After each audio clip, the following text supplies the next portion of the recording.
Dear teachers, thank you for registering for this online course that is going to start soon. And we hope that you'll be able to participate as much as you can so that you can be able to get a good learning experience based on this online course that we have designed for you.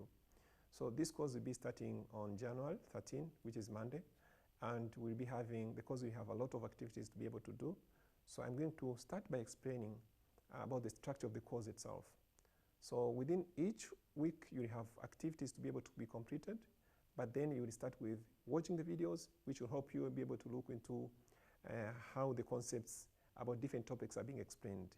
After each topic video, there will be some activities, practice questions, which you'll be required to be able to do to enhance what you have been able to watch or hear from the video itself. And then in order to be able to do that, therefore, you require to have a notebook and a pen close to you so that you can be able to note down the points, because these videos, we have some reflection spots where you need to be able to think, to stop the video and think, and then write down the points that you need to be able to move forward as you watch the videos. So always remember to have a notebook and a pen so that you note down the points. But again, for those who are tech savvy, who know how to use more of technology tools, you could be able to use this as your reflective journal, which could be online or a notebook. So if you know how to use online tools, you could be able to use Microsoft Word or Google Document to be able to store your documents online or offline, depending on what you are doing. But then if you're convenient with using a notebook and a pen, that's much better also. You can also be able to do that. There will also be some discussion forums, which will allow you to be able to share your own experiences with the other teachers, which implies, therefore, that you need to participate actively in the discussion forum, be able to learn what others are saying, and also be able to share your own experiences from your own context where you are and where you belong. So participate in discussion forums effectively. But again, you will also have what you call external resources that will allow you to be able to enhance what you have been able to learn from the videos, from the activities, and from the discussion forum. These external resources could be in form of discussion area, could be in form of PDF documents, they could be in form of videos, or they could be in form of research journals, research or journal papers that will help you be able to enhance what you know, but be able to go a little bit deeper to what you have been able to learn in the week itself.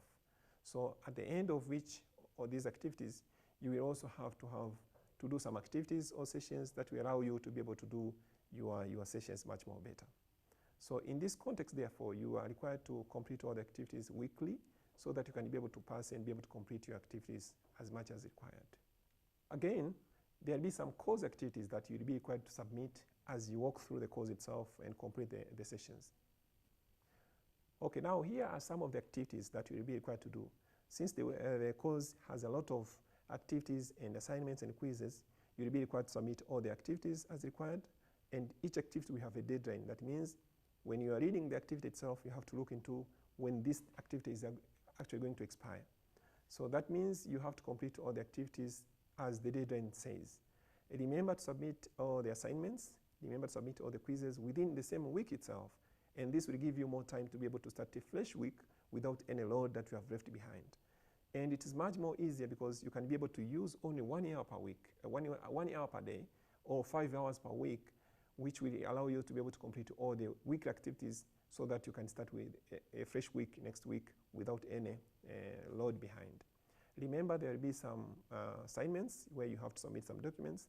There will be some assignments where you have to submit how you are applying your own learning into your own context, whether you are teaching in your classroom or you are teaching in your college or something. We would be happy to receive the images or pictures or videos of what you are doing or how you are applying your teaching and learning, the principles or the learning or the skills you are getting from the course into your own context where you are teaching. So a submission of these pictures or images or videos will have some some grades also, which implies therefore that you need to be able to try your best to be able to incorporate and apply what you are learning in your classroom so that you can be able to get the videos or the images that will be submitted. So that is all about the activities that we have for you to be able to do. Now, as for grading is concerned, we have graded activities each week. So per each week, suppose you take week 1, you have what you call a knowledge quiz, which will be the quiz that is covering all the content you have been learning throughout the week itself. So it will have questions that come from the different parts of the course content. of which, to be able to answer this quiz, you need to have gone through the content itself. Then you will have also what you call reflection quiz. Reflection quiz will be a quiz that comes from what is happening in the discussion forum.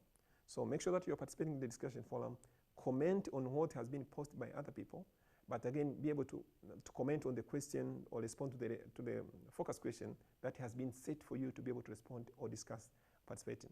Share your own experiences so that others can be able to learn from you. Now, all this participation in the discussion forum will constitute what you call a reflection quiz, which is also graded for you to be able to get the pass mark.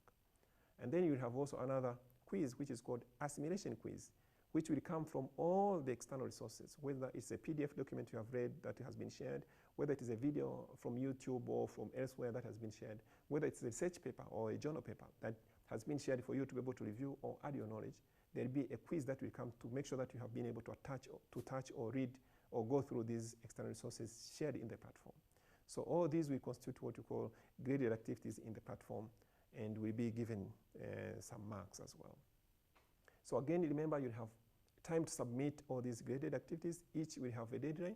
Remember to meet the deadlines on time, and also remember to make submissions. If there is a submission or assignment submission, remember to submit the assignments on time as well. But on top of all this time on this online course, we are going to have what you call collaborative activities, where we'll be grouping people into groups. All the learners or participants will be grouped into groups, and of which on top of the group there will be an activity which will be done by those people. So we want to see how participation or collaboration can be done from people who are located in different parts. So if an activity is set for you, that means you have to maybe create a WhatsApp group to be able to connect all other members of yourself by introducing yourself into the group, and then start working on the group collaboratively, so that in the end you can also be able to submit your group activity. And then this group activity will also be graded. That means it will have some marks for you to be able to participate. So make sure that you're participating in all group activities, collaborative activities, but again, complete all the assignments and submissions, also complete all the quizzes as it is required. Now, having completed all these activities, whether you have graded quizzes or it's all submissions, maybe images from your classroom or a video from your classroom, or probably it's these collaborative activities where you have to submit something as a group of learners from different parts of the globe, probably. Then in the end, we have what you call a passing criteria. So to be able to pass this course and get a completion certificate, you should be able to have at least 45% of all the grades or 45% of all the activities. So whether you have 45% or and above, you'll be qualified to be able to get your completion certificate. And remember, a certificate from online courses has also other advantages that can help you in many ways depending on where you are and how you want to use your knowledge from the online course. So always fight to make sure that you're completing all the activities on time, meet deadlines, but again submit all the activities as required so that you get your marks above 45%, and then you should be able to get your completion certificates. Now, to be able to learn this course effectively, we normally have teaching assistants. So this time we have 5 teaching assistants that will be helping us in the learning of this course.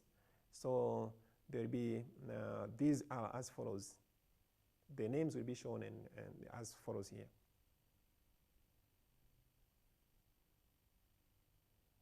So that is all about this course. I hope you have happy learning. We hope to see you interacting and sharing your own resources and be able to learn from each other, and then be able to share and participate in the discussion forum. Above all, we want to see how this collaboration can be able to happen when we have teachers located at different places, but then trying to use technology to be able to work together and then be able to collaborate, of which there could be different tools that you can be able to use, but then that will depend on the choice you are making in the process to be able to collaborate. Thank you.